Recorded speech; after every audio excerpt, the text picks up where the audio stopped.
Good day mga sir, Toyota Altis 2017 model. Nakita nyo naman 42,000 kilometers. Hindi ko alam kung brand nyo ito nakuha. So naka aircon. Ayan o, malakas yung buga. Sumay na yung lamig. So sabi niya nag-overheat siya. Ayan.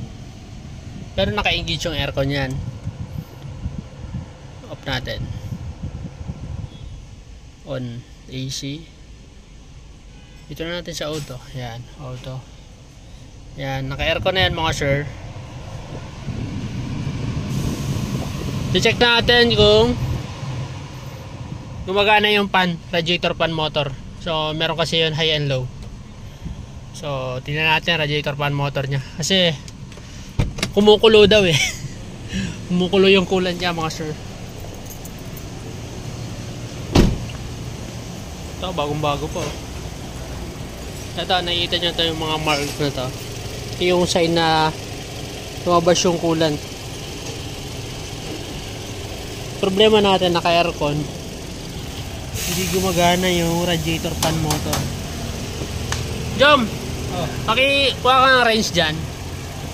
Pakipalo mo nga itong radiator fan motor. Yung motor, paluin mo kung iikot.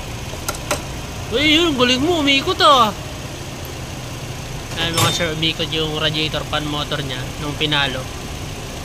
So mahina na rin, palitin na rin. So yan ang papalitan natin, radiator fan motor. Kumukulo kasi okay naman daw yung coolant niya. May laman naman, wala naman leak, kaso nag-overheat. Yun nga, hindi na pala umikot yung fan. Time na pinalo lang, dun na lang gumana, pero mahina na talaga. So dalawa yan, meron pa isa dito. Ganyan din yung problema. Altis, Toyota Altis. Ito natin na ito papalitan natin dyan, radiator fan motor, Toyota Altis mga sir. Palitan natin yan. Ayan na. Yung pinalo natin, gumana. Ayan. So kapag di po umiikot yung radiator fan motor nyo, halimbawa nasa biyahe kayo, kalagit na yun ng biyahe, tumabi lang kayo, pag ganito yung sasakyan nyo o kahit mga sedan na gumagamit ng radiator fan motor, pukpukin nyo lang. Pag umandar, pwede pa yan takbo, pero mas maganda kung pag na kayo mag aircon.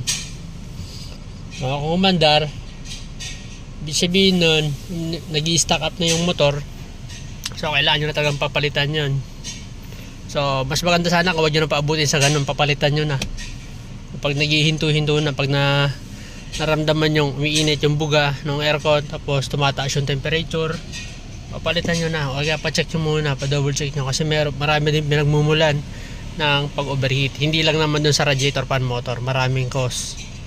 So yun lang yung advice natin sa mga car owner, makatulong sa inyo. Kasi ito unit na to, nagtataka ko, 42,000 kilometers pa lang, pero palitin na yung radiator fan motor. So